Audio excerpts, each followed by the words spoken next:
ਸਤਿ ਸ਼੍ਰੀ ਅਕਾਲ। ਤੁਸੀਂ ਵੇਖ ਰਹੇ ਹੋ ਟੀਵੀ ਪੰਜਾਬ ਤੇ ਮੈਂ ਹਾਂ ਤੁਹਾਡੇ ਨਾਲ ਇੰਦਰਪ੍ਰੀਤ ਕੌਰ ਸੰਗੇੜਾ। ਖਬਰਾਂ ਦੇ ਇਸ ਬੁਲੇਟਿਨ ਵਿੱਚ ਤੁਹਾਡਾ ਸਵਾਗਤ ਹੈ। ਸਭ ਤੋਂ ਪਹਿਲਾਂ ਨਜ਼ਰ ਮਾਰਦੇ ਹਾਂ ਹੈਡਲਾਈਨਸ ਤੇ। ਕੈਨੇਡਾ ਵਿੱਚ ਫਿਰ ਚੱਲੀਆਂ ਭਾਰਤੀ ਤੇ ਗੋਲੀਆਂ, ਅੰਤਰਰਾਸ਼ਟਰੀ ਵਿਦਿਆਰਥੀ ਦਾ ਕਤਲ। ਕੈਨੇਡਾ ਤੋਂ ਨੌਕਰੀਆਂ ਬਾਰੇ ਚੰਗੀ ਖਬਰ, ਬੇਰੁਜ਼ਗਾਰੀ ਦਰ ਆਈ ਹੇਠਾਂ।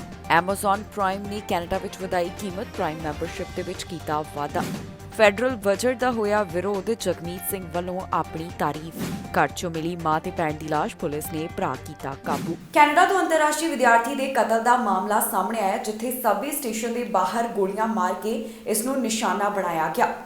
ਇਸ ਅੰਤਰਰਾਸ਼ਟਰੀ ਵਿਦਿਆਰਥੀ ਦੀ ਮੌਤ ਹੋ ਚੁੱਕੀ ਹੈ, ਜਿਸ ਦਾ ਨਾਮ ਕਾਰਤਿਕ ਦੇ ਤੌਰ ਤੇ ਉੱਪਰ ਦੱਸਿਆ ਗਿਆ। ਹਾਲ ਹੀ ਵਿੱਚ ਇਹ ਭਾਰਤ ਤੋਂ ਕੈਨੇਡਾ ਗਿਆ ਸੀ। ਕੈਨੇਡਾ ਵਿੱਚ ਅੰਤਰਰਾਸ਼ਟਰੀ ਵਿਦਿਆਰਥੀ ਨੂੰ ਗੋਲੀ ਮਾਰਨ ਦਾ ਮਾਮਲਾ ਸਾਹਮਣੇ ਆਇਆ, ਜਿਸ ਕਾਰਨ ਉਸ ਦੀ ਮੌਤ ਹੋ ਗਈ।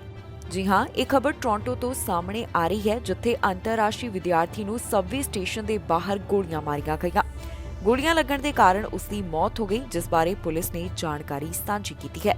ਇਹ ਵਿਦਿਆਰਥੀ ਭਾਰਤ ਤੋਂ ਕੈਨੇਡਾ ਵਿੱਚ ਪੜ੍ਹਾਈ ਦੇ ਲਈ ਆਇਆ ਹੋਇਆ ਸੀ, ਜਿਸ ਦੀ ਉਮਰ 21 ਸਾਲ ਦੇ ਕਰੀਬ ਦੱਸੀ ਗਈ ਤੇ ਇਸ ਦਾ ਨਾਮ ਕਾਰਤਿਕ ਵਾਸੁਦੇਵ ਦੇ ਤੌਰ ਦੇ ਉੱਪਰ ਦੱਸਿਆ ਗਿਆ ਹੈ। ਕਾਰਤਿਕ 2022 ਵਿੱਚ ਅੰਤਰਰਾਸ਼ਟਰੀ ਵਿਦਿਆਰਥੀ ਦੇ ਤੌਰ ਦੇ ਉੱਪਰ ਭਾਰਤ ਤੋਂ ਕੈਨੇਡਾ ਆਇਆ ਸੀ। ਟੋਰਾਂਟੋ ਦੇ ਸਬਵੇ ਸਟੇਸ਼ਨ ਦੇ ਬਾਹਰ ਸ਼ਾਮ 5 ਵਜੇ ਇਸ ਉੱਪਰ ਗੋਲੀਆਂ ਚਲਾਈਆਂ ਗਈਆਂ, ਜਿਸ ਤੋਂ ਬਾਅਦ ਉਸ ਦੀ ਮੌਤ ਹੋ ਗਈ। ਕਾਰਤਿਕ ਵੱਲੋਂ ਟੋਰਾਂਟੋ ਦੇ ਕਾਲਜ ਵਿੱਚ ਹੀ ਪੜ੍ਹਾਈ ਕੀਤੀ ਜਾ ਰਹੀ ਸੀ। ਪੁਲਿਸ ਵੱਲੋਂ ਇਸ ਮਾਮਲੇ ਦੇ ਸੰਬੰਧ ਵਿੱਚ ਸਾਂਝੀ ਕੀਤੀ ਗਈ ਜਾਣਕਾਰੀ ਮੁਤਾਬਕ ਜਿਸ ਸਮੇਂ ਇਹ ਮਾਮਲਾ ਸਾਹਮਣੇ ਆਇਆ ਤਾਂ ਆਫੀਸਰਸ ਘਟਨਾ ਵਾਲੀ ਥਾਂ ਦੇ ਉੱਪਰ ਪਹੁੰਚੇ। ਉਹਨਾਂ ਨੂੰ ਕਾਰਤਿਕ ਜ਼ਖਮੀ ਹਾਲਤ ਵਿੱਚ ਮਿਲਿਆ, ਜਿਸ ਨੂੰ ਹਸਪਤਾਲ ਵਿੱਚ ਭਰਤੀ ਕਰਵਾਇਆ ਗਿਆ, ਪਰ ਇੱਥੇ ਉਸ ਨੂੰ ਮ੍ਰਿਤਕ ਐਲਾਨ ਕਰ ਦਿੱਤਾ ਗਿਆ। ਦੱਸਿਆ ਜਾ ਰਿਹਾ ਹੈ ਕਿ ਜਿਸ ਵੇਲੇ ਕਾਰਤਿਕ ਦਾ ਕਤਲ ਕੀਤਾ ਗਿਆ, ਉਸ ਵੇਲੇ ਉਸਨੇ ਆਪਣੀ ਨੌਕਰੀ ਦੇ ਉੱਪਰ ਜਾਣਾ ਸੀ। ਇਹ ਮਾਮਲਾ ਸਾਹਮਣੇ ਆਉਣ ਤੋਂ ਬਾਅਦ ਪਰਿਵਾਰਕ ਮੈਂਬਰਾਂ ਦੇ ਵਿੱਚ ਵੀ ਕਾਫੀ ਦੁੱਖ ਦਾ ਮਾਹੌਲ ਨਜ਼ਰ ਆ ਰਿਹਾ ਹੈ। ਇਸ ਬਾਰੇ ਕੌਂਸਲੇਟ ਜਰਨਲ ਆਫ ਇੰਡੀਆ ਵੱਲੋਂ ਵੀ ਟਵੀਟ ਕੀਤਾ ਗਿਆ, ਜਿੱਥੇ ਉਹਨਾਂ ਵੱਲੋਂ ਘਟਨਾ ਦੇ ਉੱਪਰ ਦੁੱਖ ਦਾ ਪ੍ਰਗਟਾਵਾ ਕੀਤਾ ਗਿਆ ਤੇ ਪਰਿਵਾਰਕ ਮੈਂਬਰਾਂ ਨਾਲ ਹਮਦਰਦੀ ਪ੍ਰਗਟਾਈ ਗਈ ਹੈ। ਇਸ ਤੋਂ ਇਲਾਵਾ ਪੁਲਿਸ ਵੱਲੋਂ ਜੋ ਇਸ ਘਟਨਾ ਦੇ ਬਾਰੇ ਜਾਣਕਾਰੀ ਸਾਂਝੀ ਕੀਤੀ ਗਈ, ਉਸ ਵਿੱਚ ਦੱਸਿਆ ਗਿਆ ਕਿ ਜਿਹੜਾ ਸਸਪੈਕਟ ਹੈ ਉਹ ਬਲੈਕ ਮੇਲ ਹੈ, ਜਿਸ ਦਾ ਕੱਦ 5 ਫੁੱਟ 6 ਇੰਚ ਦੇ ਕਰੀਬ ਦੱਸਿਆ ਗਿਆ। ਉਹਨਾਂ ਕਿਹਾ ਕਿ ਸਸਪੈਕਟ ਦੇ ਹੱਥ ਵਿੱਚ ਹੈਂਡਗਨ ਫੜੀ ਹੋਈ ਸੀ, ਜਿਸ ਦੀ ਉਹਨਾਂ ਵੱਲੋਂ ਭਾਲ ਕੀਤੀ ਜਾ ਰਹੀ ਹੈ। ਮਾਮਲੇ ਦੀ ਜਾਂਚ ਜਾਰੀ ਹੈ। ਅਜੇ ਬਾਕੀ ਦੀ ਡੀਟੇਲ ਵਧੇਰੇ ਜਾਣਕਾਰੀ ਹਾਸਲ ਕਰਨ ਤੋਂ ਬਾਅਦ ਹੀ ਸਾਂਝੀ ਕੀਤੀ ਜਾਵੇਗੀ। ਕੈਨੇਡਾ ਤੋਂ ਨੌਕਰੀਆਂ ਦੇ ਬਾਰੇ ਚੰਗੀ ਖਬਰ ਸਾਹਮਣੇ ਆਈ, ਜਿੱਥੇ ਆਰਥਿਕਤਾ ਦੇ ਵਿੱਚ ਕਈ ਨਵੀਆਂ ਨੌਕਰੀਆਂ ਸ਼ਾਮਿਲ ਹੋਈਆਂ ਨੇ। ਸਟੈਟਿਸਟਿਕਸ ਕੈਨੇਡਾ ਵੱਲੋਂ ਕੁਝ ਅੰਕੜੇ ਪੇਸ਼ ਕੀਤੇ ਗਏ, ਜਿਨ੍ਹਾਂ ਨੂੰ ਦੇਖ ਕੇ ਪਤਾ ਚੱਲਦਾ ਹੈ ਕਿ ਆਰਥਿਕਤਾ ਪਹਿਲਾਂ ਦੇ ਮੁਕਾਬਲੇ ਸੁਧਰ ਰਹੀ ਹੈ। ਬੇਰੁਜ਼ਗਾਰੀ ਦਰ ਵੀ ਹੁਣ ਕਾਫੀ ਹੇਠਾਂ ਆ ਗਈ ਤੇ ਆਰਥਿਕਤਾ ਦੇ ਵਿੱਚ 70,000 ਤੋਂ ਵੱਧ ਨੌਕਰੀਆਂ ਇੱਕ ਮਹੀਨੇ ਅੰਦਰ ਸ਼ਾਮਿਲ ਹੋਈਆਂ। ਕੈਨੇਡਾ ਤੋਂ ਆਰਥਿਕਤਾ ਦੇ ਬਾਰੇ ਚੰਗੀ ਖਬਰ ਸਾਹਮਣੇ ਆਈ ਹੈ, ਜਿੱਥੇ ਪਹਿਲਾਂ ਦੇ ਮੁਕਾਬਲੇ ਬੇਰੁਜ਼ਗਾਰੀ ਦਰ ਹੇਠਾਂ ਆਈ ਤੇ ਆਰਥਿਕਤਾ ਦੇ ਵਿੱਚ ਕਈ ਨਵੀਆਂ ਨੌਕਰੀਆਂ ਸ਼ਾਮਿਲ ਹੋਈਆਂ ਨੇ। ਤਾਜ਼ੇ ਅੰਕੜਿਆਂ ਮੁਤਾਬਕ ਆਰਥਿਕਤਾ ਵਿੱਚ 73,000 ਨਵੀਆਂ ਨੌਕਰੀਆਂ ਸ਼ਾਮਿਲ ਹੋਈਆਂ। ਇਹ ਜਾਣਕਾਰੀ ਮਾਰਚ ਮਹੀਨੇ ਦੇ ਬਾਰੇ ਸਾਂਝੀ ਕੀਤੀ ਗਈ। ਸਟੈਟਿਸਟਿਕਸ ਕੈਨੇਡਾ ਵੱਲੋਂ ਤਾਜ਼ਾ ਅੰਕੜੇ ਪੇਸ਼ ਕੀਤੇ ਗਏ, ਜਿਸ ਵਿੱਚ ਉਹਨਾਂ ਦੱਸਿਆ ਕਿ ਕਿਵੇਂ ਪਹਿਲਾਂ ਦੇ ਮੁਕਾਬਲੇ ਆਰਥਿਕਤਾ ਦੇ ਵਿੱਚ ਹੁਣ ਸੁਧਾਰ ਹੁੰਦਾ ਹੋਇਆ ਦਿਖਾਈ ਦੇ ਰਿਹਾ ਹੈ। ਮਾਰਚ ਮਹੀਨੇ ਆਰਥਿਕਤਾ ਵਿੱਚ 73,000 ਦੇ ਕਰੀਬ ਨਵੀਆਂ ਨੌਕਰੀਆਂ ਸ਼ਾਮਿਲ ਹੋਈਆਂ, ਪਰ ਦੱਸ ਦਈਏ ਕਿ ਅਰਥ ਸ਼ਾਸਤਰੀਆਂ ਵੱਲੋਂ ਇਸ ਬਾਰੇ ਜਿਹੜਾ ਅੰਦਾਜ਼ਾ ਲਗਾਇਆ ਗਿਆ ਸੀ, ਉਸ ਅੰਦਾਜ਼ੇ ਤੋਂ ਇੱਕ ਘੱਟ ਨਵੀਆਂ ਨੌਕਰੀਆਂ ਸ਼ਾਮਿਲ ਹੋਈਆਂ। ਪਰ ਫਿਰ ਵੀ ਵੇਖਿਆ ਜਾ ਸਕਦਾ ਹੈ ਕਿ ਇਕਨੋਮੀ ਹੁਣ ਮੁੜ ਲੀਹਾਂ ਦੇ ਉੱਪਰ ਆ ਰਹੀ ਹੈ। ਇਸ ਤੋਂ ਇਲਾਵਾ ਇਹ ਵੀ ਚੰਗੀ ਖਬਰ ਸਾਹਮਣੇ ਆਈ ਹੈ ਕਿ ਬੇਰੁਜ਼ਗਾਰੀ ਦਰ ਵੀ ਪਹਿਲਾਂ ਦੇ ਮੁਕਾਬਲੇ ਹੇਠਲੇ ਪੱਧਰ ਦੇ ਉੱਪਰ ਪਹੁੰਚ ਰਹੀ ਹੈ। ਮਾਰਚ ਮਹੀਨੇ ਕੈਨੇਡਾ ਵਿੱਚ ਬੇਰੁਜ਼ਗਾਰੀ ਦਰ 5.3% ਦਰਜ ਕੀਤੀ ਗਈ, ਜੋ ਕਿ 1976 ਤੋਂ ਬਾਅਦ ਦਰਜ ਹੋਣ ਵਾਲੀ ਸਭ ਤੋਂ ਘੱਟ ਬੇਰੁਜ਼ਗਾਰੀ ਦਰ ਹੈ। ਸਟੈਟਿਸਟਿਕਸ ਕੈਨੇਡਾ ਵੱਲੋਂ ਜਿਹੜੇ ਅੰਕੜੇ ਪੇਸ਼ ਕੀਤੇ ਗਏ, ਉਹਨਾਂ ਤੋਂ ਪਤਾ ਚੱਲਦਾ ਹੈ ਕਿ ਸਭ ਤੋਂ ਵੱਧ ਨੌਕਰੀਆਂ ਓਨਟਾਰੀਓ ਅਤੇ ਕਿਊਬੈਕ ਦੇ ਵਿੱਚ ਦਰਜ ਕੀਤੀਆਂ ਗਈਆਂ, ਜਿੱਥੇ ਆਰਥਿਕਤਾ ਦੇ ਵਿੱਚ ਜ਼ਿਆਦਾ ਸੁਧਾਰ ਹੋਇਆ ਹੈ। ਮੌਜੂਦਾ ਬੇਰੁਜ਼ਗਾਰੀ ਦਰ ਪੈਂਡੈਮਿਕ ਤੋਂ ਪਹਿਲਾਂ ਦੇ ਪੱਧਰ ਨਾਲੋਂ ਹੇਠਾਂ ਪਹੁੰਚ ਗਈ ਹੈ। ਮਈ 2019 ਵਿੱਚ ਬੇਰੁਜ਼ਗਾਰੀ ਦਰ 5.4% ਦਰਜ ਕੀਤੀ ਗਈ ਸੀ ਤੇ ਫਰਵਰੀ ਵਿੱਚ ਬੇਰੁਜ਼ਗਾਰੀ ਦਰ 5.3% ਰਹੀ। ਫੈਡਰਲ ਸਰਕਾਰ ਵੱਲੋਂ ਆਪਣਾ ਬਜਟ ਪੇਸ਼ ਕੀਤਾ ਗਿਆ ਤਾਂ ਵਿਰੋਧੀਆਂ ਵੱਲੋਂ ਇਸ ਦੇ ਉੱਪਰ ਨਿਸ਼ਾਨੇ ਸਾਧੇ ਗਏ। ਕੰਜ਼ਰਵੇਟਿਵ ਪਾਰਟੀ ਦੀ ਇੰਟਰਿਮ ਲੀਡਰ ਵੱਲੋਂ ਵੀ ਇਸ ਦੇ ਉੱਪਰ ਟਿੱਪਣੀ ਕੀਤੀ ਗਈ, ਜਿੱਥੇ ਉਹਨਾਂ ਨੇ ਫੈਡਰਲ ਬਜਟ ਦੀ ਨਿਖੇਧੀ ਕੀਤੀ ਤੇ ਦੂਜੇ ਪਾਸੇ ਜਗਮੀਤ ਸਿੰਘ ਦਾ ਵੀ ਬਿਆਨ ਸਾਹਮਣੇ ਆਇਆ। ਬਹੁਤ ਸਾਰੀਆਂ ਜਿਹੜੀਆਂ ਚੀਜ਼ਾਂ ਬਜਟ ਦੇ ਵਿੱਚ ਸ਼ਾਮਿਲ ਕੀਤੀਆਂ ਗਈਆਂ, ਇਸ ਵਾਸਤੇ ਉਹ ਆਪਣੀ ਪਾਰਟੀ ਨੂੰ ਸਿਹਰਾ ਦਿੰਦੇ ਹੋਏ ਦਿਖਾਈ ਦਿੱਤੇ। ਫੈਡਰਲ ਸਰਕਾਰ ਵੱਲੋਂ ਕੱਲ੍ਹ ਆਪਣਾ ਬਜਟ ਪੇਸ਼ ਕੀਤਾ ਗਿਆ, ਜਿਸ ਤੋਂ ਬਾਅਦ ਕੰਜ਼ਰਵੇਟਿਵ ਪਾਰਟੀ ਅਤੇ ਬਲਾਕ ਕਿਊਬਿਕ ਵੱਲੋਂ ਇਸ ਸੰਬੰਧੀ ਟਿੱਪਣੀ ਕੀਤੀ ਗਈ। ਇਹਨਾਂ ਦੋਹਾਂ ਪਾਰਟੀਆਂ ਵੱਲੋਂ ਫੈਡਰਲ ਬਜਟ ਦੀ ਨਿਖੇਧੀ ਕੀਤੀ ਗਈ ਹੈ। ਇਸ ਤੋਂ ਇਲਾਵਾ ਐਨਡੀਪੀ ਪਾਰਟੀ ਦੇ ਲੀਡਰ ਜਗਮੀਤ ਸਿੰਘ ਵੱਲੋਂ ਵੀ ਇਸ ਬਾਰੇ ਆਪਣੇ ਵਿਚਾਰ ਦੱਸੇ ਗਏ। ਇਸ ਬਜਟ ਦੇ ਸੰਬੰਧ ਵਿੱਚ ਟਿੱਪਣੀ ਕਰਦਿਆਂ ਕੰਜ਼ਰਵੇਟਿਵ ਪਾਰਟੀ ਦੀ ਇੰਟਰਿਮ ਲੀਡਰ ਵੱਲੋਂ ਕਿਹਾ ਗਿਆ ਕਿ ਇਹ ਨਵਾਂ ਫੈਡਰਲ ਬਜਟ ਜ਼ਮੀਨੀ ਹਕੀਕਤਾਂ ਤੋਂ ਕਾਫੀ ਦੂਰ ਹੈ। ਉਨ੍ਹਾਂ ਵੱਲੋਂ ਇਸ ਨੂੰ ਐਨਡੀਪੀ ਦੀ ਵਿਚਾਰਧਾਰਾ ਤੋਂ ਬੁਰੀ ਤਰ੍ਹਾਂ ਪ੍ਰਭਾਵਿਤ ਦੱਸਿਆ ਗਿਆ। ਇੰਟਰਿਮ ਲੀਡਰ ਨੇ ਕਿਹਾ ਕਿ ਸਾਡੇ ਵੱਲੋਂ ਉਮੀਦ ਕੀਤੀ ਜਾ ਰਹੀ ਸੀ ਕਿ ਇਸ ਵਿੱਚ ਕੁਝ ਅਜਿਹਾ ਹੋਵੇ ਤਾਂ ਕਿ ਮਹਿੰਗਾਈ ਦੇ ਉੱਪਰ ਕਾਬੂ ਪਾਇਆ ਜਾਵੇ, ਪਰ ਇਸ ਨੂੰ ਉਨ੍ਹਾਂ ਵੱਲੋਂ ਇੱਕ ਗੈਰ ਜ਼ਿੰਮੇਵਾਰ ਬਜਟ ਦੱਸਿਆ ਗਿਆ। ਉਨ੍ਹਾਂ ਕਿਹਾ ਲਿਬਰਲ ਪਾਰਟੀ ਦੀ ਯੋਜਨਾ ਕਾਫੀ ਹੌਲੀ ਹੈ। ਇਸ ਨਾਲ ਇਸ ਸਾਲ ਕਿਸੇ ਵੀ ਕੈਨੇਡੀਅਨ ਨੂੰ ਨਵਾਂ ਘਰ ਖਰੀਦਣ ਦੇ ਵਿੱਚ ਮਦਦ ਨਹੀਂ ਹੋਵੇਗੀ। ਇਸ ਮੌਕੇ ਉਨ੍ਹਾਂ ਨੇ ਹੋਰ ਕੀ ਕਿਹਾ, ਆਓ ਤੁਹਾਨੂੰ ਸੁਣਾਉਂਦੇ ਹਾਂ। What did we see and what are we seeing in this NDP Liberal budget? Well, we are seeing out of control spending, no plan for long-term growth or productivity. We are seeing taxes go up, which in the end, Canadians, everyday Canadians, will be paying for. And we're seeing a housing program announced, as in typical Liberal fashion, that will actually result in not one house built or one house purchased this year. It is an irresponsible budget. It is a typical classic NDP spend and tax budget. NDP party ਦੇ leader Jagmeet Singh ਵੱਲੋਂ ਵੀ budget ਦੇ ਸੰਬੰਧ ਵਿੱਚ ਟਿੱਪਣੀ ਕੀਤੀ ਗਈ। ਇਸ budget ਦੇ ਬਾਰੇ ਬੋਲਦਿਆਂ ਜਗਮੀਤ ਸਿੰਘ ਵੱਲੋਂ ਬਜਟ ਨੂੰ ਸਪੋਰਟ ਕੀਤਾ ਗਿਆ ਤੇ ਨਾਲ ਹੀ ਉਨ੍ਹਾਂ ਵੱਲੋਂ ਕੁਝ ਹੋਰ ਗੱਲਾਂ ਵੀ ਕਹੀਆਂ ਗਈਆਂ। ਇਸ ਬਜਟ ਦੇ ਵਿੱਚ ਜਿਹੜੀਆਂ ਕੁਝ ਗੱਲਾਂ ਦਾ ਜ਼ਿਕਰ ਕੀਤਾ ਗਿਆ, ਇਸ ਵਾਸਤੇ ਉਨ੍ਹਾਂ ਨੇ ਆਪਣੀ ਪਾਰਟੀ ਨੂੰ ਕ੍ਰੈਡਿਟ ਦਿੱਤਾ। ਉਨ੍ਹਾਂ ਕਿਹਾ ਕਿ ਬਜਟ ਦੇ ਵਿੱਚ ਜਿਸ ਡੈਂਟਲ ਪ੍ਰੋਗਰਾਮ ਦੀ ਗੱਲ ਕੀਤੀ ਗਈ ਹੈ, ਇਹ ਐਨਡੀਪੀ ਪਾਰਟੀ ਦੇ ਪ੍ਰਭਾਵ ਦਾ ਨਤੀਜਾ ਹੈ। ਇਸ ਮੌਕੇ ਉਨ੍ਹਾਂ ਨੇ ਕੀ ਕਿਹਾ, ਆਓ ਤੁਹਾਨੂੰ ਸੁਣਾਉਂਦੇ ਹਾਂ। We've used our power, and in this budget we've delivered on dental care, starting with children under 12. I'm proud of that. We know that so many Canadians don't have coverage and haven't taken care of their teeth. And when we spoke to a number of people, we've heard their stories and how this would be life-changing for them. We also know that people are struggling with the cost of living, particularly with housing. So another priority of ours in the agreement, we used our power to get more help to Canadians to find a home that they can afford. And we see that reflected in the budget with concrete steps that would not have been there but for the fact that we forced the government to deliver and we used our power to get people this help. We still have critiques and criticism. We're concerned, deeply concerned about the approach on the environment, particularly the carbon capture, which there's lots of concerns around whether that is effective or not. But the idea of giving more subsidies to fossil fuel companies that are profitable is the wrong approach. We should use public dollars to invest in workers and in just transition, real jobs for workers, as well as investing in clean energy. And that's not there. Amazon Prime ਵੱਲੋਂ Canada ਵਿੱਚ ਆਪਣੀ ਕੀਮਤ ਵਧਾਈ ਗਈ ਹੈ। ਪਹਿਲੀ ਵਾਰ ਅਜਿਹਾ ਹੋਇਆ ਜਦੋਂ Amazon Prime ਵੱਲੋਂ ਕੀਮਤ ਦੇ ਵਿੱਚ ਵਾਧਾ ਕੀਤਾ ਗਿਆ ਹੋਵੇ। ਜਿਹੜੇ ਪ੍ਰਾਈਮ ਮੈਂਬਰਸ ਨੇ ਉਹਨਾਂ ਦੀ ਮੰਥਲੀ ਜਿਹੜੀ ਉਹਨਾਂ ਨੂੰ ਰਕਮ ਦੇਣੀ ਪੈਂਦੀ ਸੀ, ਉਸ ਦੇ ਵਿੱਚ ਤਾਂ ਵਾਧਾ ਕੀਤਾ ਜਾ ਰਿਹਾ ਹੈ। ਨਾਲ ਹੀ ਦੱਸਿਆ ਗਿਆ ਕਿ ਸਾਲਾਨਾ ਇਸ ਵਿੱਚ ਕਿੰਨਾ ਵਾਧਾ ਹੋ ਰਿਹਾ ਹੈ। Amazon ਵੱਲੋਂ ਕੈਨੇਡਾ ਵਿੱਚ ਆਪਣੇ ਰੇਟ ਵਧਾਏ ਗਏ ਨੇ। ਅਜਿਹਾ ਪਹਿਲੀ ਵਾਰ ਹੋਇਆ ਜਦੋਂ ਕੈਨੇਡੀਅਨਸ ਲਈ ਪ੍ਰਾਈਮ ਮੈਂਬਰਸ਼ਿਪ ਦੇ ਰੇਟ ਵਧਾਏ ਗਏ ਹੋਣ। ਕੰਪਨੀ ਵੱਲੋਂ ਜੋ ਰੇਟਸ ਬਾਰੇ ਜਾਣਕਾਰੀ ਸਾਂਝੀ ਕੀਤੀ ਗਈ, ਉਸ ਮੁਤਾਬਕ ਅਗਲੇ ਮਹੀਨੇ ਤੋਂ ਹੀ ਮੌਜੂਦਾ ਯੂਜ਼ਰਸ ਲਈ ਵੀ ਨਵਾਂ ਰੇਟ ਲਾਗੂ ਹੋ ਜਾਵੇਗਾ। Amazon ਅਨੁਸਾਰ ਪ੍ਰਾਈਮ ਦੇ ਮਹੀਨਾਵਾਰ ਪਲਾਨ ਵਿੱਚ $2 ਦਾ ਵਾਧਾ ਕੀਤਾ ਜਾ ਰਿਹਾ ਹੈ, ਜਿਸ ਦਾ ਮਤਲਬ ਹੈ ਕਿ ਹੁਣ ਇਹ ਪਲਾਨ $9.99 ਪ੍ਰਤੀ ਮਹੀਨਾ ਹੋਵੇਗਾ। ਇਸੇ ਤਰ੍ਹਾਂ ਸਾਲਾਨਾ ਮੈਂਬਰਸ਼ਿਪ ਦੀ ਫੀਸ ਵਿੱਚ $20 ਦਾ ਵਾਧਾ ਕਰਕੇ ਇਸ ਨੂੰ $99 ਕੀਤਾ ਜਾ ਰਿਹਾ ਹੈ। ਜਾਣਕਾਰੀ ਲਈ ਦੱਸ ਦਈਏ ਕਿ ਕੈਨੇਡਾ ਵਿੱਚ Amazon ਪ੍ਰਾਈਮ ਸੇਵਾ 2013 ਵਿੱਚ ਸ਼ੁਰੂ ਹੋਈ ਸੀ ਅਤੇ ਇਹ ਪਹਿਲੀ ਵਾਰ ਹੈ ਜਦੋਂ ਮੈਂਬਰਸ਼ਿਪ ਦੇ ਰੇਟ ਵਧਾਏ ਗਏ ਹੋਣ। ਇਸ ਬਾਰੇ ਕੰਪਨੀ ਵੱਲੋਂ ਜੋ ਜਾਣਕਾਰੀ ਸਾਂਝੀ ਕੀਤੀ ਗਈ, ਇਸ ਵਿੱਚ ਉਨ੍ਹਾਂ ਕਿਹਾ ਕਿ ਉਹ ਇਸ ਤਰ੍ਹਾਂ ਦਾ ਕਦਮ ਇਸ ਲਈ ਵੀ ਚੁੱਕ ਰਹੇ ਨੇ ਤਾਂ ਕਿ ਵਧੀਆ ਚੀਜ਼ਾਂ ਗ੍ਰਾਹਕਾਂ ਨੂੰ ਮੁਹੱਈਆ ਕਰਵਾਈਆਂ ਜਾ ਸਕਣ। ਮੌਜੂਦਾ ਸਬਸਕ੍ਰਾਈਬਰਸ ਵਾਸਤੇ 13 ਮਈ ਤੋਂ ਰੇਟ ਵਧਾਏ ਜਾਣਗੇ ਅਤੇ ਸਾਲਾਨਾ ਮੈਂਬਰਸ ਨੂੰ ਮੈਂਬਰਸ਼ਿਪ ਰੀਨਿਊ ਕਰਾਉਣ ਵੇਲੇ ਰੇਟ ਵਿੱਚ ਵਾਧਾ ਨਜ਼ਰ ਆਵੇਗਾ। ਦੱਸ ਦਈਏ ਕਿ ਫਰਵਰੀ ਵਿੱਚ Amazon ਨੇ US ਵਿੱਚ ਤੀਸਰੀ ਵਾਰ ਮੈਂਬਰਸ਼ਿਪ ਫੀਸ ਵਧਾਈ ਸੀ। US ਵਿੱਚ Amazon ਪ੍ਰਾਈਮ ਦੀ ਮਹੀਨਾਵਾਰ ਫੀਸ $14.99 ਅਤੇ ਸਾਲਾਨਾ ਮੈਂਬਰਸ਼ਿਪ $139 ਦੀ ਹੈ। ਇੱਕ ਘਰ ਵਿੱਚੋਂ ਮਾਂ ਤੇ ਭੈਣ ਦੀ ਲਾਸ਼ ਮਿਲੀ, ਜਿਸ ਤੋਂ ਬਾਅਦ ਪੁਲਿਸ ਨੇ ਭਰਾ ਨੂੰ ਹਿਰਾਸਤ ਵਿੱਚ ਲਿਆ। ਫਿਲਹਾਲ ਅਜੇ ਤੱਕ ਇਹ ਤਾਂ ਸਪਸ਼ਟ ਨਹੀਂ ਹੋ ਸਕਿਆ ਕਿ ਇਹਨਾਂ ਦੋਹਾਂ ਜਾਣੀਆਂ ਦੀ ਮੌਤ ਕਿਵੇਂ ਹੋਈ, ਪਰ ਇਹ ਜ਼ਰੂਰ ਪੁਲਿਸ ਵੱਲੋਂ ਦੱਸਿਆ ਗਿਆ ਕਿ ਘਰ ਦੇ ਬੈਕਯਾਰਡ ਦੇ ਵਿੱਚ ਮਾਂ ਅਤੇ ਭੈਣ ਨੂੰ ਦਫਨ ਕੀਤਾ ਗਿਆ ਸੀ, ਜਿਨ੍ਹਾਂ ਨੂੰ ਕਿਸੇ ਚੀਜ਼ ਵਿੱਚ ਲਪੇਟ ਕੇ ਦੱਬਿਆ ਗਿਆ ਸੀ। ਘਰ ਦੀ ਬੈਕਯਾਰਡ ਵਿੱਚੋਂ ਮਾਂ ਅਤੇ ਭੈਣ ਦੀ ਲਾਸ਼ ਮਿਲੀ, ਜਿਸ ਤੋਂ ਬਾਅਦ ਭਰਾ ਨੂੰ ਹਿਰਾਸਤ ਵਿੱਚ ਲਿਆ ਗਿਆ। ਇਹ ਮਾਮਲਾ ਇਲੀਨੋਇਸ ਤੋਂ ਸਾਹਮਣੇ ਆਇਆ ਹੈ, ਜਿਸ ਬਾਰੇ ਪੁਲਿਸ ਨੇ ਜਾਣਕਾਰੀ ਸਾਂਝੀ ਕੀਤੀ। ਪੁਲਿਸ ਦੇ ਦੱਸਣ ਮੁਤਾਬਕ ਉਹਨਾਂ ਵੱਲੋਂ ਮਾਈਕਲ ਨਾਮ ਦੇ ਸ਼ਖਸ ਨੂੰ, ਜਿਸ ਦੀ ਉਮਰ 45 ਸਾਲ ਦੇ ਕਰੀਬ ਦੱਸੀ ਗਈ, ਗ੍ਰਿਫਤਾਰ ਕੀਤਾ ਗਿਆ ਤੇ ਉਸ ਦੇ ਉੱਪਰ ਚਾਰजेस ਲਗਾਏ ਗਏ ਨੇ।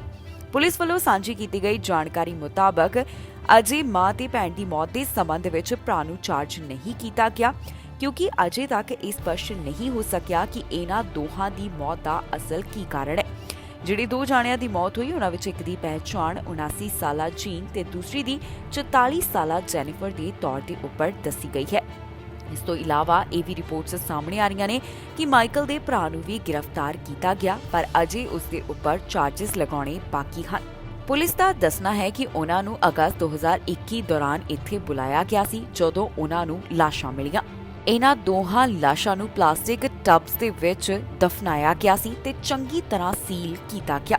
ਇਸ ਦੇ ਵਾਸਤੇ ਡਕਟ ਟੇਪ ਦੀ ਵਰਤੋਂ ਕੀਤੀ ਗਈ।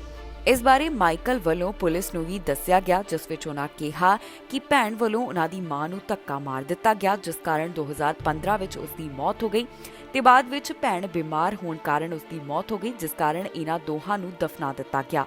ਮਾਈਕਲ ਦੇ ਦੱਸਣ ਮੁਤਾਬਕ ਉਸ ਦੀ ਭੈਣ ਦੀ ਮੌਤ ਕੋਵਿਡ-19 ਦੇ ਕਾਰਨ ਹੋਈ। ਦੂਜੇ ਪਾਸੇ ਪੁਲਿਸ ਦਾ ਕਹਿਣਾ ਹੈ ਕਿ 2019 ਦੇ ਵਿੱਚ ਕੋਵਿਡ-19 ਨਹੀਂ ਸੀ, ਜਿਸ ਕਾਰਨ ਉਹਨਾਂ ਨੂੰ ਸ਼ੱਕ ਪੈ ਗਿਆ। ਹੁਣ ਇਸ ਮਾਮਲੇ ਦੇ ਸੰਬੰਧ ਵਿੱਚ ਪੁਲਿਸ ਵੱਲੋਂ ਜਾਂਚ ਕੀਤੀ ਜਾ ਰਹੀ ਹੈ, ਜਿਸ ਤੋਂ ਬਾਅਦ ਬਾਕੀ ਦੀ ਜਾਣਕਾਰੀ ਸਾਂਝੀ ਕੀਤੀ ਜਾਵੇਗੀ। ਇੱਕ ਥਾਂ ਤੇ ਗੋਲੀਆਂ ਚੱਲਣ ਦਾ ਮਾਮਲਾ ਸਾਹਮਣੇ ਆਇਆ, ਜਿਸ ਵਿੱਚ ਇੱਕ ਦੀ ਮੌਤ ਹੋ ਗਈ ਤੇ ਦੋ ਜਾਣੇ ਜ਼ਖਮੀ ਦੱਸੇ ਜਾ ਰਹੇ ਨੇ। ਪੁਲਿਸ ਵੱਲੋਂ ਫਿਲਹਾਲ ਇਸ ਮਾਮਲੇ ਦੀ ਜਾਂਚ ਕੀਤੀ ਜਾ ਰਹੀ ਹੈ ਤੇ ਉਹਨਾਂ ਨੇ ਇਸ ਨਾਲ ਸੰਬੰਧਿਤ ਅਜੇ ਬਹੁਤੀ ਜਾਣਕਾਰੀ ਸਾਂਝੀ ਨਹੀਂ ਕੀਤੀ। ਸਸਪੈਕਟ ਦੇ ਬਾਰੇ ਵੀ ਜ਼ਿਆਦਾ ਡਿਟੇਲ ਨਹੀਂ ਦਿੱਤੀ ਗਈ। ਨਾਇਗਰਾ ਫਾਲਸ ਨੇੜੇ ਗੋਲੀਆਂ ਚੱਲੀਆਂ, ਜਿਸ ਕਾਰਨ ਇੱਕ ਦੀ ਮੌਤ ਹੋ ਗਈ ਤੇ ਦੋ ਜਾਣੇ ਜ਼ਖਮੀ ਦੱਸੇ ਜਾ ਰਹੇ ਨੇ। ਜੀ ਹਾਂ, ਇਹ ਮਾਮਲਾ ਪ੍ਰਸਿੱਧ ਟੂਰਿਸਟ ਖੇਤਰ ਤੋਂ ਸਾਹਮਣੇ ਆਇਆ, ਜਿੱਥੇ ਅੱਧੀ ਰਾਤ ਨੂੰ ਗੋਲੀਆਂ ਚੱਲੀਆਂ। ਗੋਲੀਆਂ ਲੱਗਣ ਕਾਰਨ ਇੱਕ ਦੀ ਮੌਤ ਹੋ ਗਈ ਤੇ ਦੋ ਜਾਣੇ ਜ਼ਖਮੀ ਦੱਸੇ ਜਾ ਰਹੇ ਨੇ। ਇਸ ਘਟਨਾ ਦੇ ਸੰਬੰਧ ਵਿੱਚ ਨਾਇਗਰਾ ਰੀਜਨਲ ਪੁਲਿਸ ਆਫੀਸਰ ਵੱਲੋਂ ਜਾਣਕਾਰੀ ਸਾਂਝੀ ਕੀਤੀ ਗਈ। ਉਹਨਾਂ ਦੱਸਿਆ ਕਿ ਇਹ ਗੋਲੀਆਂ ਚੱਲਣ ਦੀ ਵਾਰਦਾਤ ਇੱਥੇ 12:30 ਦੇ ਕਰੀਬ ਰਾਤ ਨੂੰ ਸਾਹਮਣੇ ਆਈ। 3 ਜਾਣਿਆਂ ਦੇ ਉੱਪਰ ਗੋਲੀਆਂ ਚਲਾਈਆਂ ਗਈਆਂ, ਜਿਨ੍ਹਾਂ ਵਿੱਚੋਂ ਇੱਕ ਦੀ ਮੌਤ ਹੋ ਚੁੱਕੀ ਹੈ। ਜਿਹੜੇ ਦੋ ਇਸ ਦੌਰਾਨ ਜ਼ਖਮੀ ਹੋਏ, ਉਹਨਾਂ ਨੂੰ ਹਸਪਤਾਲ ਵਿੱਚ ਭਰਤੀ ਕਰਵਾਇਆ ਗਿਆ, ਜਿੱਥੇ ਉਹਨਾਂ ਦਾ ਇਲਾਜ ਚੱਲ ਰਿਹਾ ਹੈ। ਪੁਲਿਸ ਦੇ ਦੱਸਣ ਮੁਤਾਬਕ ਇੱਕ ਦੀ ਹਾਲਤ ਗੰਭੀਰ ਬਣੀ ਹੋਈ ਹੈ ਤੇ ਦੂਸਰੇ ਦੀ ਹਾਲਤ ਸਥਿਰ ਦੱਸੀ ਜਾ ਰਹੀ ਹੈ।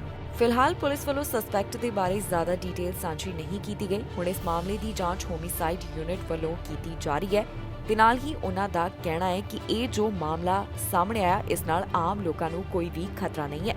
ਇਸ ਦੇ ਨਾਲ ਹੀ ਪੁਲਿਸ ਵੱਲੋਂ ਅਜੇ ਪੀੜਤਾਂ ਦੇ ਨਾਮ ਵੀ ਜਨਤਕ ਨਹੀਂ ਕੀਤੇ ਗਏ ਤੇ ਨਾ ਹੀ ਉਹਨਾਂ ਦੀ ਉਮਰ ਦੇ ਬਾਰੇ ਕੁਝ ਦੱਸਿਆ ਗਿਆ। ਆਫੀਸਰਸ ਦਾ ਕਹਿਣਾ ਹੈ ਕਿ ਜੇਕਰ ਕਿਸੇ ਨੂੰ ਵੀ ਇਸ ਮਾਮਲੇ ਦੇ ਸੰਬੰਧ ਵਿੱਚ ਕੋਈ ਜਾਣਕਾਰੀ ਹੈ ਤਾਂ ਪੁਲਿਸ ਨਾਲ 9056884111 ਤੇ ਜਾਂ ਫਿਰ ਕ੍ਰਾਈਮ ਸਟਾਪਰਸ ਨਾਲ 180022284777 ਤੇ ਕਾਲ ਕਰਕੇ ਜਾਣਕਾਰੀ ਸਾਂਝੀ ਕੀਤੀ ਜਾ ਸਕਦੀ ਹੈ। ਫਿਲਹਾਲ ਮਾਮਲੇ ਦੀ ਜਾਂਚ ਜਾਰੀ ਹੈ। ਇੱਕ ਟਰੱਕ ਡਰਾਈਵਰ ਵੱਲੋਂ ਪੁਲਿਸ ਨੂੰ ਭਾਜੜਾਂ ਪਾ ਦਿੱਤੀਆਂ ਗਈਆਂ, ਜਿੱਥੇ ਪੁਲਿਸ ਨੇ ਕਾਫੀ ਕੋਸ਼ਿਸ਼ਾਂ ਕੀਤੀਆਂ ਕਿ ਕਿਸੇ ਤਰ੍ਹਾਂ ਇਸ ਦਾ ਟਰੱਕ ਰੁਕਵਾ ਲਿਆ ਜਾਵੇ, ਪਰ ਇਸ ਟਰੱਕ ਡਰਾਈਵਰ ਵੱਲੋਂ ਆਪਣਾ ਟਰੱਕ ਨਹੀਂ ਰੋਕਿਆ ਜਾ ਰਿਹਾ ਸੀ। ਜਿਸ ਡਰਾਈਵਰ ਵੱਲੋਂ ਅਜਿਹਾ ਕੀਤਾ ਗਿਆ, ਉਸ ਦੀ ਪਹਿਚਾਣ ਵੀ ਜਨਤਕ ਕੀਤੀ ਗਈ ਹੈ, ਜਿਸ ਦਾ ਨਾਮ ਲਵਪ੍ਰੀਤ ਦੱਸਿਆ ਗਿਆ। ਪੁਲਿਸ ਵੱਲੋਂ ਇਸ ਮਾਮਲੇ ਦੇ ਸੰਬੰਧ ਵਿੱਚ ਹੁਣ ਜਾਣਕਾਰੀ ਸਾਂਝੀ ਕਰਦਿਆਂ ਦੱਸਿਆ ਗਿਆ ਕਿ ਕਿਵੇਂ ਕਾਫੀ ਮੁਸ਼ਕਲ ਦੇ ਬਾਅਦ ਉਹਨਾਂ ਵੱਲੋਂ ਆਖਿਰਕਾਰ ਇਸ ਟਰੱਕ ਨੂੰ ਰੁਕਵਾਇਆ ਗਿਆ ਤੇ ਡਰਾਈਵਰ ਨੂੰ ਗ੍ਰਿਫਤਾਰ ਕੀਤਾ। ਇੱਕ ਡਰਾਈਵਰ ਨੇ 9 ਘੰਟੇ ਤੱਕ ਪੁਲਿਸ ਨੂੰ ਭਾਜੜਾਂ ਪਾਈ ਰੱਖੀਆਂ। ਆਖਿਰਕਾਰ ਇਸ ਡਰਾਈਵਰ ਨੂੰ ਪੁਲਿਸ ਵੱਲੋਂ ਹੁਣ ਹਿਰਾਸਤ ਵਿੱਚ ਲਿਆ ਗਿਆ ਹੈ, ਜਿਸ ਦੇ ਉੱਪਰ ਚਾਰजेस ਵੀ ਲਗਾਏ ਗਏ ਨੇ। ਇਸ ਪੰਜਾਬੀ ਦੀ ਪਹਿਚਾਣ ਵੀ ਪੁਲਿਸ ਨੇ ਜਨਤਕ ਕੀਤੀ, ਜੋ ਕਿ ਲਵਪ੍ਰੀਤ ਸਿੰਘ ਦੇ ਤੌਰ ਦੇ ਉੱਪਰ ਦੱਸੀ ਗਈ ਹੈ।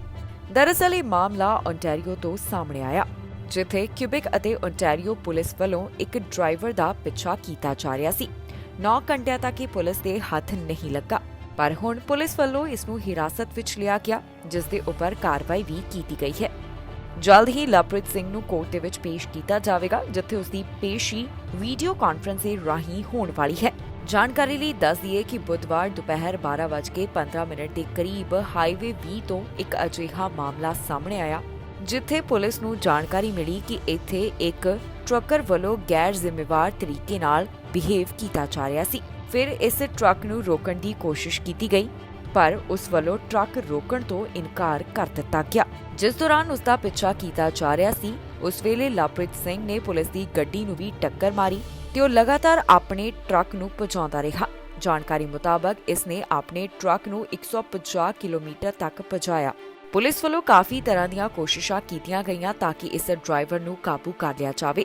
ਆਖਿਰਕਾਰ ਉਹ ਪੁਲਿਸ ਦੇ ਹੱਥ ਲੱਗ ਗਿਆ, ਜਿਸ ਤੋਂ ਬਾਅਦ ਬਰੈਂਪਟਨ ਦੇ ਇੱਕ ਗੈਸ ਸਟੇਸ਼ਨ ਤੋਂ ਇਸ ਨੂੰ ਗ੍ਰਿਫਤਾਰ ਕੀਤਾ ਗਿਆ। ਹੁਣ ਪੁਲਿਸ ਵੱਲੋਂ ਇਸ ਸੰਬੰਧ ਵਿੱਚ ਜਾਣਕਾਰੀ ਸਾਂਝੀ ਕਰਦਿਆਂ ਦੱਸਿਆ ਗਿਆ ਕਿ ਲਵਪ੍ਰੀਤ ਸਿੰਘ ਦੇ ਉੱਪਰ ਉਹਨਾਂ ਵੱਲੋਂ ਚਾਰजेस ਲਗਾਏ ਗਏ ਨੇ। ਮੇਪਲ ਰਿਜ ਦੇ ਲੇਕ ਨੇੜੇ ਪਲੇਨ ਕ੍ਰੈਸ਼ ਹੋਣ ਦਾ ਮਾਮਲਾ ਸਾਹਮਣੇ ਆਇਆ, ਜਿਸ ਬਾਰੇ ਜੋ ਜਾਣਕਾਰੀ ਹੁਣ ਤੱਕ ਪਤਾ ਚੱਲੀ ਹੈ ਉਸ ਮੁਤਾਬਕ 2 ਜਾਣੇ ਇਸ ਦੌਰਾਨ ਸਰਵਾਈਵ ਕੀਤੇ, ਜਿਨ੍ਹਾਂ ਦਾ ਹਸਪੀਟਲ ਵਿੱਚ ਇਲਾਜ ਚੱਲ ਰਿਹਾ ਹੈ। ਇਸ ਬਾਰੇ ਪੁਲਿਸ ਵੱਲੋਂ ਜ਼ਿਆਦਾ ਡਿਟੇਲ ਸਾਂਝੀ ਨਹੀਂ ਕੀਤੀ ਗਈ, ਪਰ ਇੱਕ ਗਵਾਹ ਵੱਲੋਂ ਦੱਸਿਆ ਗਿਆ ਕਿ ਕਿਸ ਤਰ੍ਹਾਂ ਉਸਨੇ ਹਾਦਸਾ ਜੋ ਆਪਣੀ ਅੱਖਾਂ ਨਾਲ ਦੇਖਿਆ, ਇਸ ਵਿੱਚ ਕੀ ਹੋਇਆ। ਮੇਪਲ ਰਿਜ ਦੇ ਨੇੜੇ ਇੱਕ ਅਜਿਹਾ ਮਾਮਲਾ ਸਾਹਮਣੇ ਆਇਆ ਜਿੱਥੇ ਪਲੇਨ ਕ੍ਰੈਸ਼ ਹੋ ਗਿਆ। ਇਸ ਤੋਂ ਬਾਅਦ 2 ਜਾਣਿਆਂ ਨੂੰ ਹਸਪਤਾਲ ਵਿੱਚ ਭਰਤੀ ਕਰਵਾਇਆ ਗਿਆ ਹੈ। ਜਾਣਕਾਰੀ ਮੁਤਾਬਕ ਇਹ ਹਾਦਸਾ ਮੇਪਲ ਰਿਜ ਦੇ ਲੇਕ ਨੇੜੇ ਵਾਪਰਿਆ, ਜਿਸ ਤੋਂ ਬਾਅਦ 2 ਸਰਵਾਈਵਰਸ ਨੂੰ ਹਸਪਤਾਲ ਤੱਕ ਪਹੁੰਚਾਇਆ ਗਿਆ। ਸਰੀ ਦੀ ਇੱਕ ਵਸਨੀਕ ਵੱਲੋਂ ਜਾਣਕਾਰੀ ਸਾਂਝੀ ਕਰਦਿਆਂ ਦੱਸਿਆ ਗਿਆ ਕਿ ਉਸਨੇ ਇਸ ਹਾਦਸੇ ਨੂੰ ਆਪਣੀਆਂ ਅੱਖਾਂ ਦੇ ਨਾਲ ਵੇਖਿਆ। ਇਸ ਦੌਰਾਨ ਕੀ ਕੁਝ ਹੋਇਆ ਇਹ ਉਸ ਵੱਲੋਂ ਸਾਂਝਾ ਕੀਤਾ ਗਿਆ। ਉਸਦੇ ਦੱਸਣ ਮੁਤਾਬਕ ਉਹ ਬੀਚ ਦੇ ਉੱਪਰ ਇਕੱਲੀ ਸੀ ਜਿਸ ਸਮੇਂ ਇਹ ਪਲੇਨ ਕ੍ਰੈਸ਼ ਹੋਇਆ। ਉਸਨੇ ਦੇਖਿਆ ਕੁਝ ਹੀ ਸੈਕਿੰਡਸ ਦੇ ਵਿੱਚ ਇਹ ਜਹਾਜ਼ ਪਾਣੀ ਦੇ ਵਿੱਚ ਡੁੱਬਦਾ ਹੋਇਆ ਦਿਖਾਈ ਦਿੱਤਾ। ਫਿਰ 2 ਜਾਣੇ ਉਸ ਨੂੰ ਪਾਣੀ ਦੇ ਉੱਪਰ ਨਜ਼ਰ ਆਏ, ਜਿਨ੍ਹਾਂ ਦੀਆਂ ਆਵਾਜ਼ਾਂ ਵੀ ਉਸ ਨੂੰ ਸੁਣਾਈ ਦਿੱਤੀਆਂ। 911 ਦੇ ਉੱਪਰ ਸਰੀ ਦੀ ਇਸ ਵਸਨੀਕ ਵੱਲੋਂ ਕਾਲ ਕਰਨ ਦੀ ਕੋਸ਼ਿਸ਼ ਕੀਤੀ ਗਈ। ਇਸ ਘਟਨਾ ਵਾਲੀ ਥਾਂ ਦੇ ਉੱਪਰ ਫਰਸਟ ਰਿਸਪੌਂਡਰਸ ਦੁਪਹਿਰ 3:30 ਦੇ ਕਰੀਬ ਪਹੁੰਚੇ। ਰਿਜ ਮੈਡੋਜ਼ RCMP ਵੱਲੋਂ ਜਿਹੜੀ ਜਾਣਕਾਰੀ ਸਾਂਝੀ ਕੀਤੀ ਗਈ ਉਸ ਮੁਤਾਬਕ 2 ਜਾਣਿਆਂ ਨੂੰ ਬਾਹਰ ਕੱਢਿਆ ਗਿਆ, ਜੋ ਕਿ ਬੋਟਰਸ ਵੱਲੋਂ ਕੀਤਾ ਗਿਆ। ਹੁਣ ਇਹਨਾਂ ਨੂੰ ਇਲਾਜ ਲਈ ਹਸਪਤਾਲ ਵਿੱਚ ਭਰਤੀ ਕਰਵਾਇਆ ਗਿਆ ਹੈ। ਮਾਮਲੇ ਦੀ ਜਾਂਚ ਕੀਤੀ ਜਾ ਰਹੀ ਹੈ। ਫਿਲਹਾਲ ਇਸ ਬਾਰੇ ਕੋਈ ਹੋਰ ਜਾਣਕਾਰੀ ਨਹੀਂ ਦਿੱਤੀ ਗਈ। ਫੈਡਰਲ ਸਰਕਾਰ ਵੱਲੋਂ ਬਜਟ ਪੇਸ਼ ਕੀਤਾ ਗਿਆ, ਜਿਸ ਵਿੱਚ ਕਾਫੀ ਕੁਝ ਖਾਸ ਨਜ਼ਰ ਆਇਆ। ਇਮੀਗ੍ਰੇਸ਼ਨ ਦੇ ਲਈ ਵੱਡੇ ਐਲਾਨ ਹੋਏ ਤੇ ਦੂਜੇ ਪਾਸੇ ਜਿਹੜੇ ਪਹਿਲੀ ਵਾਰ ਘਰ ਖਰੀਦ ਰਹੇ ਨੇ ਉਹਨਾਂ ਨੂੰ ਵੀ ਸਰਕਾਰ ਵੱਲੋਂ ਰਾਹਤ ਦਿੱਤੀ ਗਈ। ਡਿਫੈਂਸ ਲਈ ਵੀ ਕੁਝ ਚੀਜ਼ਾਂ ਇਸ ਬਜਟ ਚੋਂ ਨਿਕਲ ਕੇ ਸਾਹਮਣੇ ਆਈਆਂ, ਜਿੱਥੇ ਯੂਕਰੇਨ ਦੇ ਬਾਰੇ ਵੀ ਜ਼ਿਕਰ ਕੀਤਾ ਗਿਆ ਕਿ ਕਿਵੇਂ ਯੂਕਰੇਨ ਦੀ ਮਦਦ ਕੀਤੀ ਜਾਵੇਗੀ। ਫੈਡਰਲ ਸਰਕਾਰ ਵੱਲੋਂ ਜਿਹੜਾ ਬਜਟ ਪੇਸ਼ ਕੀਤਾ ਗਿਆ, ਇਸ ਵਿੱਚ ਡਿਫੈਂਸ ਵਾਸਤੇ ਵੀ ਕੁਝ ਖਾਸ ਐਲਾਨ ਕੀਤੇ ਗਏ। ਇਸ ਬਜਟ ਦੇ ਵਿੱਚ ਡਿਫੈਂਸ ਫੰਡਿੰਗ ਲਈ $8 ਬਿਲੀਅਨ ਦਾ ਵਾਅਦਾ ਕੀਤਾ ਗਿਆ ਹੈ। ਜੀ ਹਾਂ, ਫੈਡਰਲ ਸਰਕਾਰ ਵੱਲੋਂ ਜਿਹੜਾ ਬਜਟ ਐਲਾਨ ਕੀਤਾ ਗਿਆ, ਇਸ ਵਿੱਚ ਡਿਫੈਂਸ ਲਈ $8 ਬਿਲੀਅਨ ਦਾ ਵਾਅਦਾ ਕੀਤਾ ਗਿਆ। ਹਾਊਸ ਆਫ ਕਾਮਨਸ ਦੇ ਵਿੱਚ ਇਹ ਬਜਟ ਵਿੱਤ ਮੰਤਰੀ ਵੱਲੋਂ ਪੇਸ਼ ਕੀਤਾ ਗਿਆ, ਜਿੱਥੇ ਉਹਨਾਂ ਕਿਹਾ ਕਿ ਇਸ ਬਜਟ ਵਿੱਚ ਯੂਕਰੇਨ ਦੀ ਮਦਦ ਲਈ ਵੀ $500 ਮਿਲੀਅਨ ਦੀ ਰਾਸ਼ੀ ਰੱਖੀ ਗਈ ਹੈ। ਆਮ ਤੌਰ ਦੇ ਉੱਪਰ ਬਜਟ ਪੇਸ਼ ਕਰਨ ਵੇਲੇ ਇਹ ਹੁੰਦਾ ਹੈ ਕਿ ਇਸ ਭਾਸ਼ਣ ਦੇ ਵਿੱਚ ਅੰਕੜੇ ਪੇਸ਼ ਕੀਤੇ ਜਾਂਦੇ ਨੇ, ਪਰ ਬਜਟ ਸੈਸ਼ਨ ਦੌਰਾਨ ਫ੍ਰੀਲੈਂਡ ਦੇ ਭਾਸ਼ਣ ਦੇ ਵਿੱਚ ਆਮ ਨਾਲੋਂ ਕੁਝ ਵੱਖਰਾ ਸੀ। ਇਸ ਮੌਕੇ ਬੋਲਦਿਆਂ ਕ੍ਰਿਸਟੀਆ ਫ੍ਰੀਲੈਂਡ ਨੇ ਕਿਹਾ ਕਿ ਰੂਸੀ ਹਮਲੇ ਦਾ ਵਿਰੋਧ ਕਰਨ ਦੇ ਲਈ ਅਤੇ ਯੂਕਰੇਨ ਨੂੰ ਹਥਿਆਰ ਬੰਦ ਕਰਨ ਵਾਸਤੇ $500 ਮਿਲੀਅਨ ਦੀ ਰਾਸ਼ੀ ਰੱਖੀ ਗਈ ਹੈ। ਇਸ ਦੇ ਨਾਲ ਹੀ ਉਹਨਾਂ ਵੱਲੋਂ ਕੀਵ ਦੇ ਵਿੱਚ ਜੋ ਕੁਝ ਵੀ ਹੋਇਆ ਇਸ ਦਾ ਹਵਾਲਾ ਦਿੱਤਾ ਗਿਆ, ਜਿੱਥੇ ਉਹਨਾਂ ਕਿਹਾ ਕਿ ਪੁਤਿਨ ਅਤੇ ਉਸਦੇ ਫੌਜੀ ਜੰਗੀ ਅਪਰਾਧੀ ਹਨ। ਇਸ ਮੌਕੇ ਤੇ ਉਹਨਾਂ ਵੱਲੋਂ ਹੋਰ ਕੀ ਕਿਹਾ ਗਿਆ, ਆਓ ਤੁਹਾਨੂੰ ਸੁਣਾਉਂਦੇ ਹਾਂ ਉਹਨਾਂ ਦੀ ਜ਼ੁਬਾਨੀ। From the first day we started working on this budget, this growth agenda was always going to be our focus. And then Vladimir Putin invaded Ukraine. On that dark morning of February 24th, a day of infamy, we woke up to a world utterly transformed. When Putin opened fire on the people of Ukraine, he also turned his guns on the unprecedented era of prosperity that the world's democracies had worked so diligently to build over more than 76 years. Our rules-based international order, built from the ashes of the Second World War, today confronts the greatest threat since its inception. And so, our response has been swift and strong. Canada and our allies have imposed the toughest sanctions ever inflicted on a major economy. Russia has become an economic pariah. But the mutilated people of Bucha, shot with their hands tied behind their backs, have shown us that is not enough. British Columbia ਵਾਸੀਆਂ ਨੂੰ ਅੱਜ ਤੋਂ ਵੱਡੀ ਰਾਹਤ ਮਿਲ ਰਹੀ ਹੈ, ਜਿੱਥੇ corona ਪਾਬੰਦੀਆਂ ਨੂੰ ਖਤਮ ਕੀਤਾ ਜਾ ਰਿਹਾ ਹੈ। ਬਹੁਤੀਆਂ ਥਾਵਾਂ ਤੇ ਪ੍ਰੂਫ ਆਫ ਵੈਕਸੀਨੇਸ਼ਨ ਜੋ ਮੰਗਿਆ ਜਾਂਦਾ ਸੀ, ਹੁਣ ਉਸ ਨੂੰ ਖਤਮ ਕੀਤਾ ਜਾ ਰਿਹਾ ਹੈ, ਪਰ ਕੁਝ ਜਗ੍ਹਾ ਦੇ ਉੱਪਰ ਅਜੇ ਵੀ ਇਹ ਜਾਰੀ ਰਹਿਣ ਵਾਲਾ ਹੈ। ਬ੍ਰਿਟਿਸ਼ ਕੋਲੰਬੀਆ ਸੂਬੇ ਵੱਲੋਂ ਕਰੋਨਾ ਵਾਇਰਸ ਕਾਰਨ ਲਗਾਈਆਂ ਗਈਆਂ ਪਾਬੰਦੀਆਂ ਖਤਮ ਕੀਤੀਆਂ ਜਾ ਰਹੀਆਂ ਨੇ। ਹੁਣ ਰੈਸਟੋਰੈਂਟ, ਥੀਏਟਰ ਅਤੇ ਇਵੈਂਟਸ ਵਿੱਚ ਪ੍ਰੂਫ ਆਫ ਵੈਕਸੀਨੇਸ਼ਨ ਦੀ ਜ਼ਰੂਰਤ ਨਹੀਂ ਹੋਵੇਗੀ। ਅੱਜ ਤੋਂ ਬ੍ਰਿਟਿਸ਼ ਕੋਲੰਬੀਆ ਵਾਸੀਆਂ ਨੂੰ ਕਰੋਨਾ ਪਾਬੰਦੀਆਂ ਤੋਂ ਵੱਡੀ ਰਾਹਤ ਮਿਲਣ ਜਾ ਰਹੀ ਹੈ, ਜਿੱਥੇ ਹੁਣ ਕਾਫੀ ਥਾਵਾਂ ਦੇ ਉੱਪਰ ਪ੍ਰੂਫ ਆਫ ਵੈਕਸੀਨੇਸ਼ਨ ਦੀ ਜ਼ਰੂਰਤ ਨੂੰ ਖਤਮ ਕੀਤਾ ਜਾ ਰਿਹਾ ਹੈ। ਸਤੰਬਰ ਮਹੀਨੇ ਤੋਂ ਹੀ ਸੂਬੇ ਵਿੱਚ ਵੈਕਸੀਨੇਸ਼ਨ ਕਾਰਡ ਨੂੰ ਜ਼ਰੂਰੀ ਕੀਤਾ ਗਿਆ ਸੀ, ਜੋ ਕਿ ਹੁਣ ਜ਼ਰੂਰੀ ਨਹੀਂ ਰਹੇਗਾ। ਇਸ ਤੋਂ ਇਲਾਵਾ ਕਾਫੀ ਥਾਵਾਂ ਦੇ ਉੱਪਰ ਅਜੇ ਵੀ ਇਸ ਦੀ ਜ਼ਰੂਰਤ ਰਹਿਣ ਵਾਲੀ ਹੈ, ਜਿਵੇਂ ਕਿ ਫੈਡਰਲੀ ਰੈਗੂਲੇਟਡ ਟਰੈਵਲ ਨਾ ਜਗ੍ਹਾ ਦੇ ਉੱਪਰ ਅਜੇ ਵੀ ਤੁਹਾਡੇ ਕੋਲੋਂ ਪ੍ਰੂਫ ਆਫ ਵੈਕਸੀਨੇਸ਼ਨ ਮੰਗਿਆ ਜਾਵੇਗਾ। ਬ੍ਰਿਟਿਸ਼ ਕੋਲੰਬੀਆ ਸੂਬੇ ਤੋਂ ਇਲਾਵਾ ਬਾਕੀ ਪ੍ਰੋਵਿੰਸ ਵੀ ਇਸ ਨਾਲ ਸੰਬੰਧਿਤ ਐਲਾਨ ਕਰ ਚੁੱਕੇ ਨੇ, ਜਿੱਥੇ ਓਨਟਾਰੀਓ ਤੇ ਐਲਬਰਟਾ ਵੱਲੋਂ ਵੀ ਪ੍ਰੂਫ ਆਫ ਵੈਕਸੀਨੇਸ਼ਨ ਦੀ ਜ਼ਰੂਰਤ ਨੂੰ ਖਤਮ ਕੀਤਾ ਗਿਆ। ਹਾਲ ਹੀ ਵਿੱਚ ਡਾਕਟਰ ਬੋਨੀ ਹੈਨਰੀ ਵੱਲੋਂ ਕੋਰੋਨਾ ਵਾਇਰਸ ਨਾਲ ਸੰਬੰਧਿਤ ਜਾਣਕਾਰੀ ਸਾਂਝੀ ਕਰਦਿਆਂ ਪ੍ਰੂਫ ਆਫ ਵੈਕਸੀਨੇਸ਼ਨ ਖਤਮ ਕਰਨ ਦਾ ਐਲਾਨ ਕੀਤਾ ਸੀ, ਜਿਸ ਵਿੱਚ ਉਹਨਾਂ ਵੱਲੋਂ ਦੱਸਿਆ ਗਿਆ ਕਿ ਬ੍ਰਿਟਿਸ਼ ਕੋਲੰਬੀਆ ਵਾਸੀਆਂ ਨੂੰ ਹੁਣ ਰਾਹਤ ਦਿੱਤੀ ਜਾ ਰਹੀ ਹੈ। ਜ਼ਿਕਰਯੋਗ ਹੈ ਕਿ ਕੈਨੇਡਾ ਦੇ ਲਗਭਗ ਸਾਰੇ ਸੂਬਿਆਂ ਵੱਲੋਂ ਪਾਬੰਦੀਆਂ ਖਤਮ ਕੀਤੀਆਂ ਜਾ ਰਹੀਆਂ ਨੇ। ਇਸ ਦੇ ਪਿੱਛੇ ਇਹ ਕਾਰਨ ਦਿੱਤਾ ਜਾ ਰਿਹਾ ਹੈ ਕਿ ਪਹਿਲਾਂ ਦੇ ਮੁਕਾਬਲੇ ਕੋਰੋਨਾ ਵਾਇਰਸ ਦੇ ਮਾਮਲੇ ਘੱਟ ਹੋ ਰਹੇ ਨੇ ਤੇ ਦੂਜੇ ਪਾਸੇ ਵੈਕਸੀਨੇਸ਼ਨ ਰੇਟ ਵੀ ਕਾਫੀ ਜ਼ਿਆਦਾ ਹੈ। ਇਸ ਤੋਂ ਇਲਾਵਾ ਫੈਡਰਲ ਸਰਕਾਰ ਵੱਲੋਂ ਵੀ ਸਖਤੀਆਂ ਖਤਮ ਕੀਤੀਆਂ ਜਾ ਰਹੀਆਂ ਨੇ। ਪਿਛਲੇ ਦਿਨੀ ਯਾਤਰੀਆਂ ਨੂੰ ਵੀ ਵੱਡੀ ਰਾਹਤ ਦਿੱਤੀ ਗਈ, ਜਿੱਥੇ ਹੁਣ ਫੁੱਲੀ ਵੈਕਸੀਨੇਟਡ ਯਾਤਰੀਆਂ ਨੂੰ ਕੋਰੋਨਾ ਟੈਸਟ ਕਰਵਾਉਣ ਦੀ ਜ਼ਰੂਰਤ ਨਹੀਂ ਹੈ, ਪਰ ਅਜੇ ਵੀ ਰੈਂਡਮ ਟੈਸਟਿੰਗ ਬਾਰਡਰ ਦੇ ਉੱਪਰ ਕੀਤੀ ਜਾ ਰਹੀ ਹੈ। ਕਲੋਵਰਡੇਲ ਦੇ ਸ਼ਰਾਬ ਠੇਕੇ ਦੇ ਉੱਪਰ ਜੋ ਚੋਰੀ ਦਾ ਮਾਮਲਾ ਸਾਹਮਣੇ ਆਇਆ ਸੀ, ਉਸ ਬਾਰੇ ਪੁਲਿਸ ਵੱਲੋਂ ਜਾਣਕਾਰੀ ਸਾਂਝੀ ਕੀਤੀ ਗਈ। ਪੁਲਿਸ ਵੱਲੋਂ 3 ਦੋਸ਼ੀਆਂ ਦੀ ਭਾਲ ਕੀਤੀ ਜਾ ਰਹੀ ਹੈ, ਜਿਨ੍ਹਾਂ ਵੱਲੋਂ ਲਿਕਰ ਸਟੋਰ ਤੋਂ ਨਕਦੀ ਅਤੇ ਸ਼ਰਾਬ ਚੋਰੀ ਕੀਤੀ ਗਈ ਸੀ। ਕਲੋਵਰਡੇਲ ਦੇ ਲਿਕਰ ਸਟੋਰ ਉੱਪਰ ਚੋਰੀ ਹੋਈ, ਜਿਸ ਸੰਬੰਧ ਵਿੱਚ ਹੁਣ ਸਸਪੈਕਟਸ ਦੀ ਭਾਲ ਕੀਤੀ ਜਾ ਰਹੀ ਹੈ। ਇਸ ਮਾਮਲੇ ਦੇ ਸੰਬੰਧ ਵਿੱਚ ਸਰੀ ਮਾਊਂਟੀਜ਼ ਵੱਲੋਂ ਜਾਣਕਾਰੀ ਸਾਂਝੀ ਕਰਦਿਆਂ ਕਿਹਾ ਗਿਆ ਕਿ 15 ਮਾਰਚ ਨੂੰ ਲਿਕਰ ਸਟੋਰ ਉੱਪਰ ਜੋ ਚੋਰੀ ਹੋਈ, ਇਸ ਨਾਲ ਜੁੜੇ ਹੋਏ 3 ਸਸਪੈਕਟ ਪੁਲਿਸ ਵੱਲੋਂ ਲੱਭੇ ਜਾ ਰਹੇ ਨੇ। RCMP ਰੋਬਰੀ ਯੂਨਿਟ ਵੱਲੋਂ ਇਸ ਮਾਮਲੇ ਦੇ ਸੰਬੰਧ ਵਿੱਚ ਹੁਣ ਆਮ ਲੋਕਾਂ ਨੂੰ ਕਿਹਾ ਜਾ ਰਿਹਾ ਹੈ ਕਿ ਜੇਕਰ ਕੋਈ ਵੀ ਜਾਣਕਾਰੀ ਹੈ ਤਾਂ 3 ਸਸਪੈਕਟ ਲੱਭਣ ਵਿੱਚ ਪੁਲਿਸ ਦੀ ਮਦਦ ਕੀਤੀ ਜਾਵੇ। ਦੱਸ ਦਈਏ ਕਿ ਚੋਰੀ ਦਾ ਮਾਮਲਾ ਕਲੋਵਰਡੇਲ ਵਿੱਚ 72 ਐਵਨਿਊ ਦੇ 18800 ਬਲਾਕ ਤੋਂ ਸਾਹਮਣੇ ਆਇਆ, ਜਿੱਥੇ ਲਿਕਰ ਸਟੋਰ ਅੰਦਰ ਚੋਰੀ ਹੋ ਗਈ। 3 ਸਸਪੈਕਟ ਵਿੱਚੋਂ ਇੱਕ ਨੇ ਅਜਿਹਾ ਕੀਤਾ ਕਿ ਸਟਾਫ ਨੂੰ ਚਾਕੂ ਦੀ ਨੋਕ ਦੇ ਉੱਪਰ ਡਰਾਇਆ ਗਿਆ ਤੇ ਫਿਰ ਇੱਥੋਂ ਚੀਜ਼ਾਂ ਚੋਰੀ ਕਰਕੇ ਫਰਾਰ ਹੋ ਗਿਆ। RCMP ਦੇ ਦੱਸਣ ਮੁਤਾਬਕ ਇਹ ਚੋਰੀ ਦਾ ਮਾਮਲਾ 9:21 ਦੇ ਕਰੀਬ ਸਾਹਮਣੇ ਆਇਆ ਸੀ। ਪੁਲਿਸ ਜਦੋਂ ਤੱਕ ਇੱਥੇ ਪਹੁੰਚਦੀ ਤਾਂ ਸਸਪੈਕਟ ਇੱਥੋਂ ਫਰਾਰ ਹੋ ਗਏ। ਇਨ੍ਹਾਂ ਸਸਪੈਕਟ ਵੱਲੋਂ ਲਿਕਰ ਸਟੋਰ ਤੋਂ ਨਕਦੀ ਅਤੇ ਸ਼ਰਾਬ ਚੋਰੀ ਕੀਤੀ ਗਈ, ਪਰ ਇਸ ਦੌਰਾਨ ਚੰਗੀ ਖਬਰ ਇਹ ਰਹੀ ਕਿ ਕਿਸੇ ਨੂੰ ਕੋਈ ਵੀ ਜਾਨੀ ਨੁਕਸਾਨ ਨਹੀਂ ਹੋਇਆ।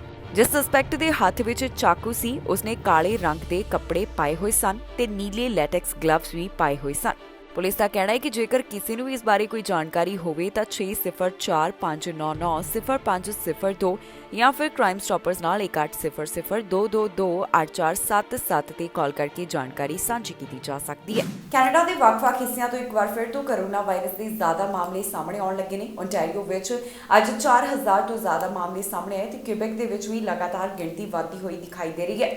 ਇਸ ਖਬਰ ਵਿੱਚ ਜਾਣਕਾਰੀ ਤੁਹਾਡੇ ਨਾਲ ਸਾਂਝੀ ਕਰਾਂਗੇ ਕਿ ਕੈਨੇਡਾ ਦੇ ਵੱਖ-ਵੱਖ ਹਿੱਸਿਆਂ ਵਿੱਚ ਕੋਰੋਨਾ ਵਾਇਰਸ ਦੇ ਕੀ ਹਾਲਾਤ ਬਣੇ ਹੋਏ ਨੇ।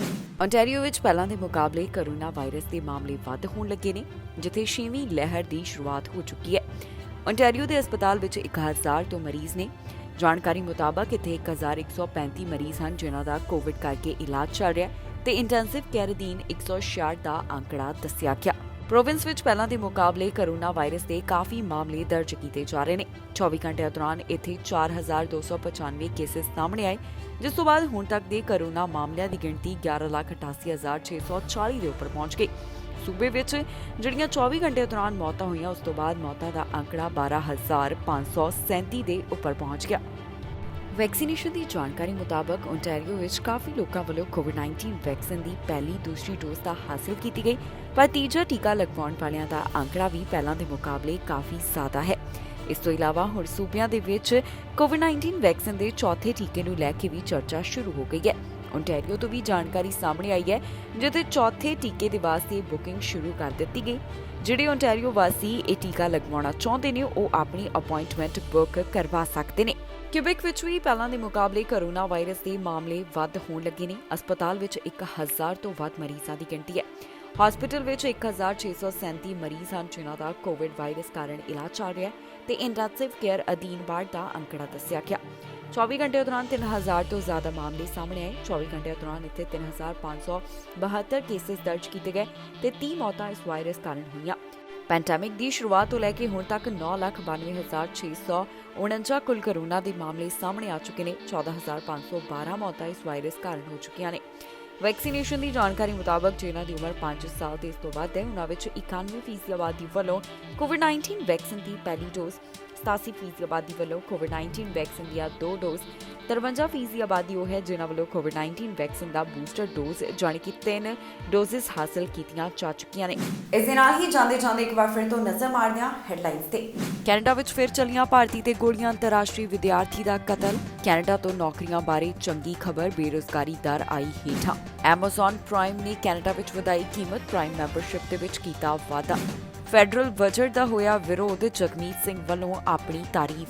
ਘਰ ਚੋਂ ਮਿਲੀ ਮਾਂ ਤੇ ਭੈਣ ਦੀ ਲਾਸ਼, ਪੁਲਿਸ ਨੇ ਭਰਾ ਕੀਤਾ ਕਾਬੂ। ਖਬਰਾਂ ਦੇ ਇਸ ਬੁਲੇਟਿਨ ਵਿੱਚ ਇਨਾ ਹੀ। ਫਿਲਹਾਲ ਮੈਨੂੰ ਇੰਦਰਪ੍ਰੀਤ ਕੌਰ ਸੰਗੇੜਾ ਨੂੰ ਦਿਓ ਇਜਾਜ਼ਤ ਤੇ ਤੁਸੀਂ ਵੇਖਦੇ ਰਹੋ ਟੀਵੀ ਪੰਜਾਬ।